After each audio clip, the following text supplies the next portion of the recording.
पण जान्हवी किती काळ लपून राहणार आहे? कधी ना कधी तरी कळणारच आहे हे सगळं मला कळतंय गीता, पण मला आत्ता हे श्रीला कळायला नकोय.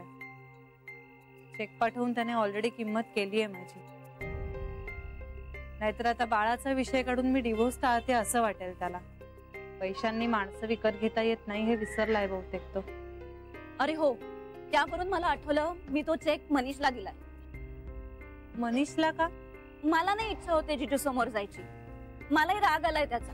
तुझ्याशी जे काही वागलाय ना, त्यानंतर मलाही बोलावंसं वाटत नाहीये त्याच्याशी. गीता अगं, पण तो तुझ्याशी कुठे काय वाईट वागलाय? पण माझ्या मैत्रिणीशी चुकीचंच वागलाय ना. तो माझा प्रश्न आहे. आता आपलाय. मी तुझ्या बरोबर. मला तुझी बाजू पटते आणि याकरता आता मला जर मनीषच्या विरोधात जाऊन युद्धही करावं लागलं ना तरी मी करीन. एक मिनिट ऐक, माझं ऐकून घे. मला तुझा सपोर्ट बघून खरंच खूप छान वाटतंय, पण तू श्री बाबतीत काहीच अडी बाळगू नकोस मनात. माझ्याशी तो काही वागलेला असला तरी माणूस म्हणून खूप चांगला आहे अगं तो. पण प्लीज गीता, श्री बद्दल कुठलाही निगेटिव्ह विचार मनात आणू नकोस. Good night.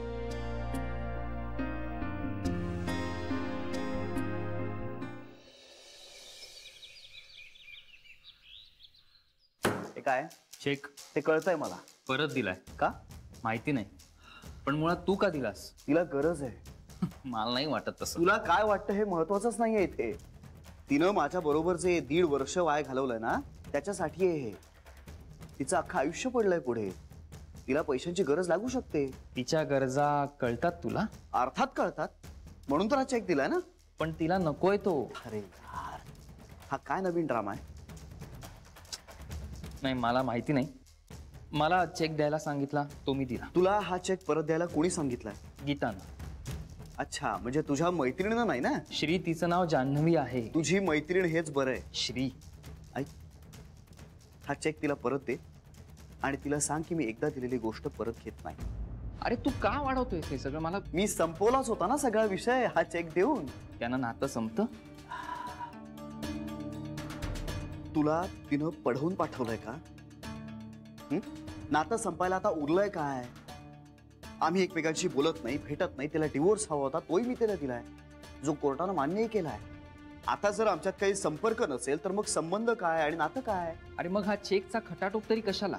अरे बाबा, तिनं माझ्या बरोबर वाया घालवलेल्या वेळेची, प्रिसाइजली सांगायचं झालं तर माझ्या बरोबर वाया घालवलेल्या 1.5 वर्षाची 1.5 वर्षाची किंमत आहे बाबा ही.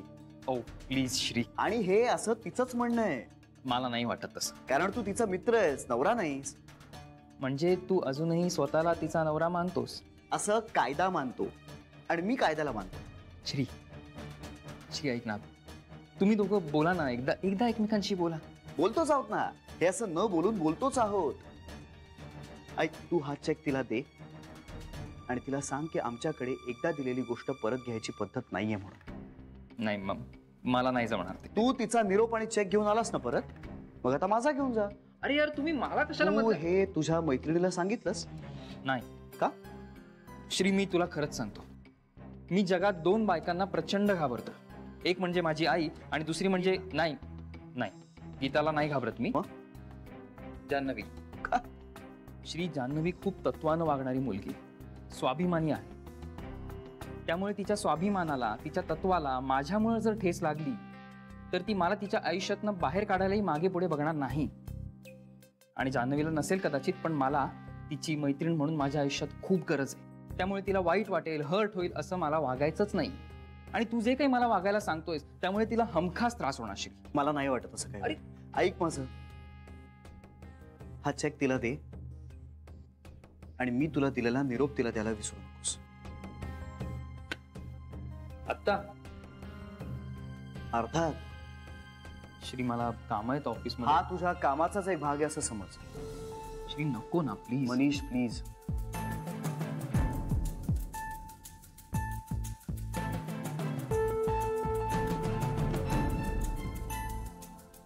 ओके.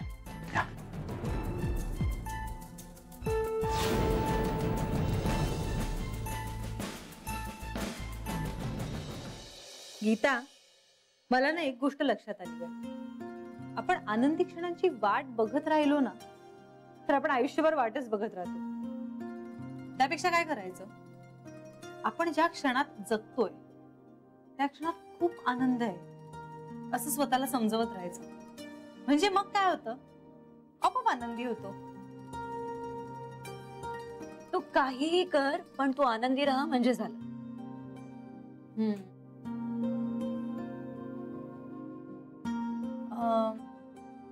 मनीषचा फोन वगैरे आला होता का काही? का?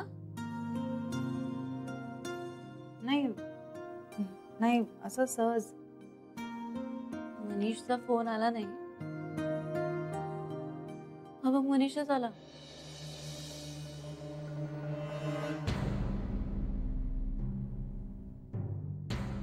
तू बस ना, बस.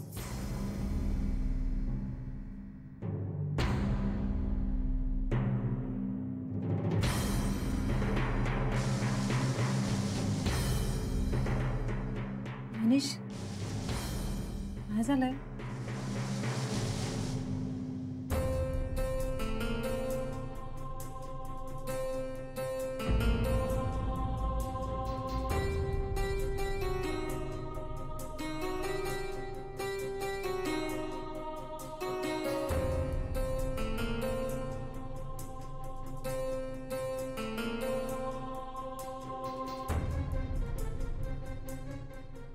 हे काय आहे? चेक. नाही ते दिसलं मला, पण तू इथे का आणलायस? श्रीने दिलाय. दिला म्हणजे? दिला म्हणजे मी त्याला दिला पण त्याने तो परत दिलाय. पण मग तू का घेतलास? कारण तो माझा बॉस आहे जान्हवी.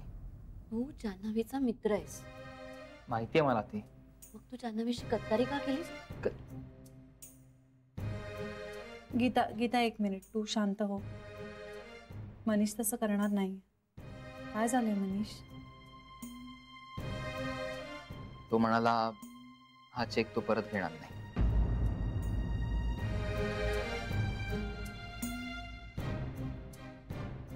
का? का म्हणजे तुला हे पैसे लागतील असं त्याला वाटतंय. मी कमावती मुलगी आहे. तरी पण मला गरज नाहीये या पैशांची मनीष. त्याला तुला आहे असं वाटतंय त्याला. माझ्या गरजा कुठे कळतात त्याला?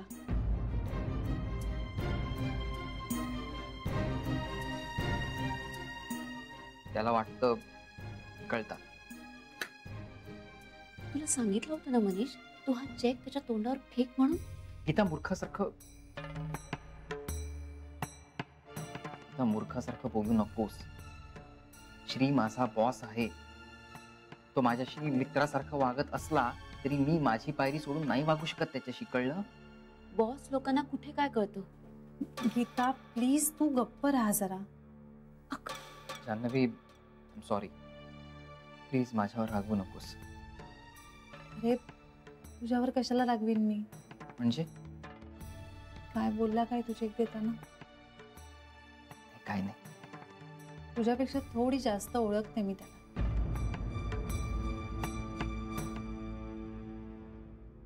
म्हणजे ते सांग. एकदा दिलेली गोष्ट आमच्याकडे परत घेतली जात नाही असं म्हणाला तुम्हाला.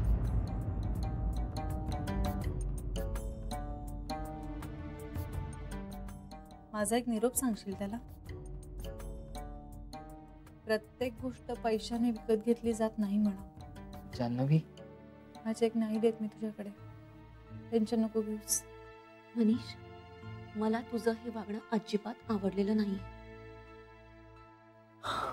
मी तर त्याची काही चूक नाही आहे त्यात.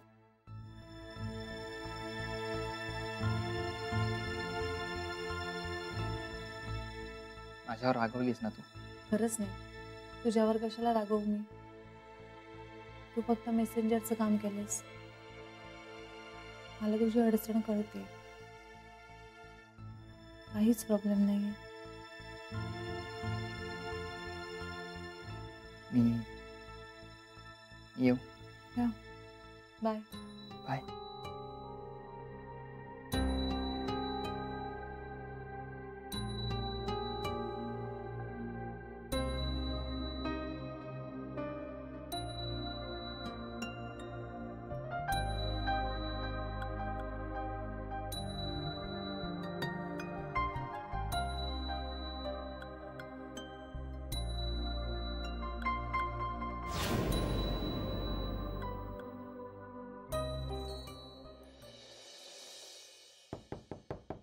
कम इन.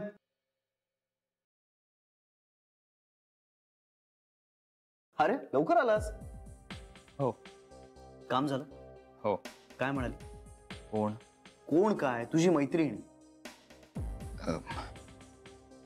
मला नाही माहिती. मनीष, मी तुझ्यापेक्षा थोडासा जास्त ओळखतो तुझ्या मैत्रिणीला, नाही का? फुलबाच्या तडतडल्या असणार ना? श्री, मला नाही आठवते काय म्हणाली ती. तुला आठवत नाहीये की सांगायचं नाहीये? श्री यार प्लीज, टाइम प्लीज. मी भरडला जातो या सगळ्यामध्ये. चेक ठेवला? हो.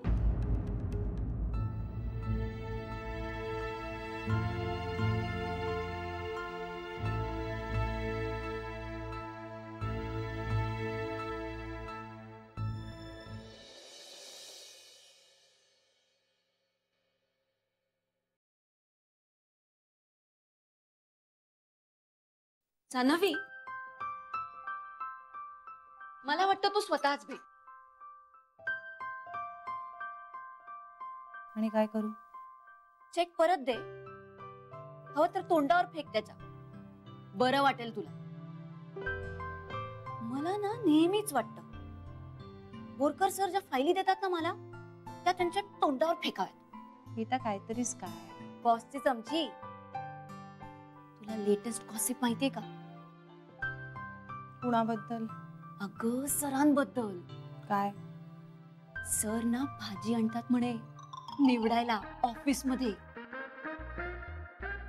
नितीननी पाहिलंय त्यांना. जाऊ दे ना, तू कशाला पडतेस ह्याच्यात? मज्जा येते. खरंच भाजी निवडत असतील का ग सर?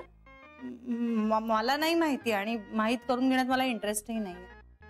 जान्हवी, तू ना खूप बोर आहेस. बरं, चेकचं काय करायचं ठरवलंयस? त्याचाच विचार करते. नक्की तुला नकोय? 1000%. बघ, अमाऊंट खूप मोठी आहे. विचार कर. मला नकोय. ठीक आहे, मग फाडून टाक. जो कागदाचा चिटोरा माझा नाहीच आहे, तो मी कसा फाडणार? अगं मग तूच नेऊन दे ना त्याला. मला नाही भेटायचंय त्याला. हे शेवटचं आहे असं समज आणि जा. त्यासाठीही कॉन्टॅक्ट करावं लागेलच ना. कॉन्टॅक्ट तर करावाच लागेल, पण डिटॅच होऊन, अंतर ठेवून. मॅटर ऑफ फॅक्ट बोलायचं, भेटायचं, चेक द्यायचा, टाटा बाय बाय करायचं, झालं. बघ जान्हवी, जमेल तुला.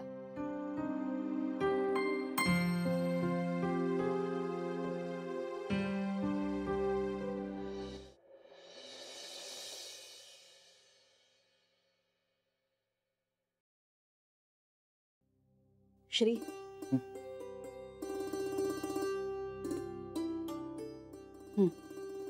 बापरे, दूध. श्री नाटकं करू नकोस हा. पी. अगं मावशी, सकाळी पितो ना. सकाळी तू चहा पितोस आणि गडबडीत सुद्धा असतोस, तेव्हा पी दूध. अगं पण मला कसं तरी होतं ग दूध प्यायल्यानंतर. नाक दाबून पिऊन टाक. ए मावशी प्लीज. श्री, हे वर्षानुवर्ष चाललंय की नाही आपलं. एक तर तू तरी सोडून दे किंवा आम्ही तरी सोडून द्यायला हवं, पण आम्ही काही सोडणार नाही. त्यामुळे तू दूध पी आणि एका तासाभरानंतर मी येऊन बघणार आहे तू दूध प्यायलायस की नाही ते. प्या.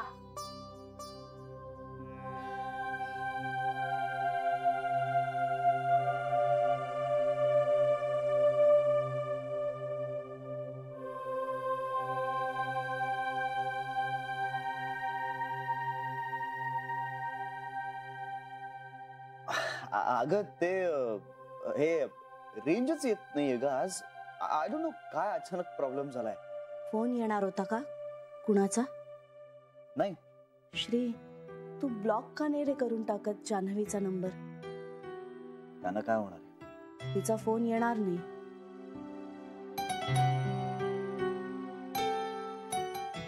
तो तसाही कुठे येतोय? तेही आहेच म्हणा.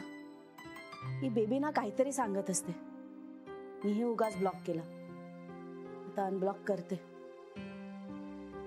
काय फरक पडणार आहे?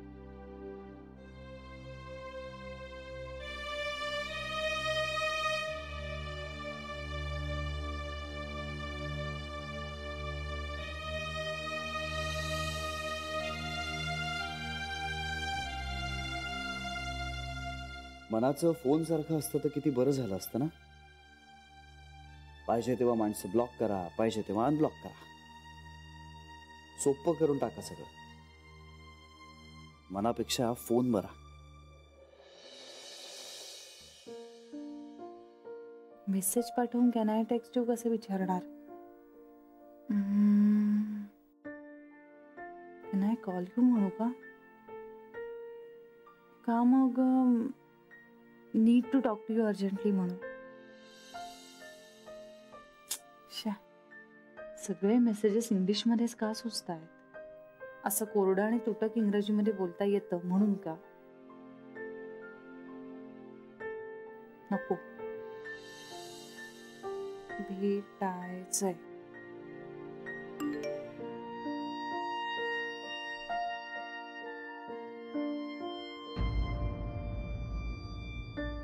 भेटायचं आहे.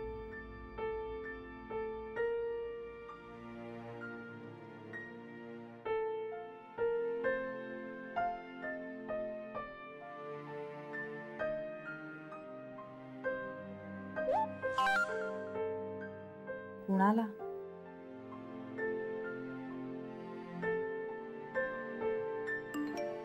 मला.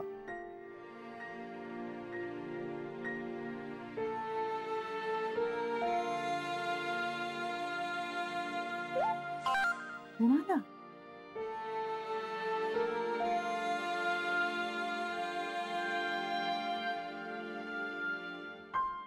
ज्याचा हा नंबर आहे त्याला.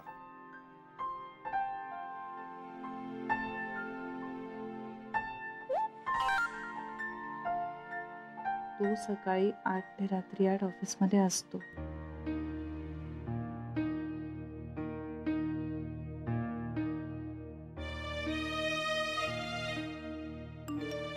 थँक्स.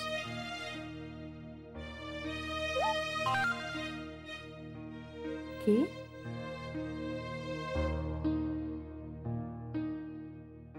एक शब्दही पूर्ण लिहावासा वाटत नाहीये याला. तो स्वतःचा पूर्ण झालाय. तो शब्द काय पूर्ण लिहिणार?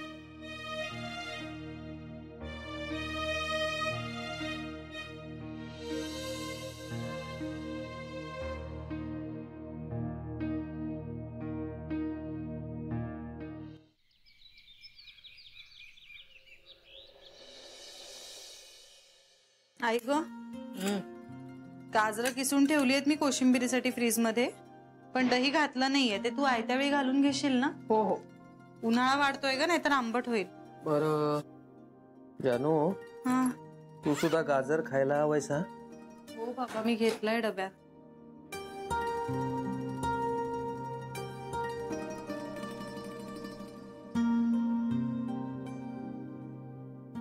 काय ग, बरं वाटत नाहीये का? नाही नाही, असं काही नाही हो, फक्त जरा उकडतंय. हो, या दिवसात असं होतच. उकाडा खूप जाणवतो. अगं नुसता उकाडा नाही, बरं वाटत नाही असं दिसतंय. कालपर्यंत बरी होती. काय ग? काही नाही हो, तुम्ही उगाच केस पाडू नका हो. गरोदरपणात आहे ना, दिवसाला बदल होत असतात. अगं पण चेहरा बघ तिचा, किमान आनंदी तरी दिसायला हवी ना. तुम्ही नका काळजी करू, मी ठीक आहे. तसं नाही ग, पण इतक्या मानसिक ताणतणावाची स्थिती असताना. पण मला विशेष जाणवत नाहीये तो. म्हणजे मी एका पुस्तकात वाचलं होतं, बाई जेव्हा आई होत असते ना, तेव्हा तिच्या शरीराबरोबरच तिचं मनही नवीन जबाबदारी पेलायला तयार होत असतं. ताकद, हिम्मत फक्त शरीरातच नाही, मनातही गोळा होत असते. म्हणजे निसर्गच तशी शक्ती देत असतो. आणि मला सुद्धा जाणवत आहे बाबा हे. म्हणजे असं वाटतंय ना की आता मी कुठलाही ताण, कुठलंही प्रेशर सहन करू शकेन. माझ्यावर कुणीतरी एवढं अवलंबून आहे हे आता कळलंय ना. मग माझा धीर खचूच शकत नाही. माझ्या बाळा इतकं प्रिय आणि महत्वाचं माझ्यासाठी दुसरं कुणीच नाही आता बाबा, अगदी कुणीच नाही. आई होणं सोपी गोष्ट वाटते की काय तुम्हा लोकांना? दुसरा जन्म असतो बाईचा. बाळ चांगलं गोकुळात रांगलं असतं. पण नतद्रष्ट माणसं, करंटेपणाच आहे त्यांच्यात, तर कोण काय करणार त्याला?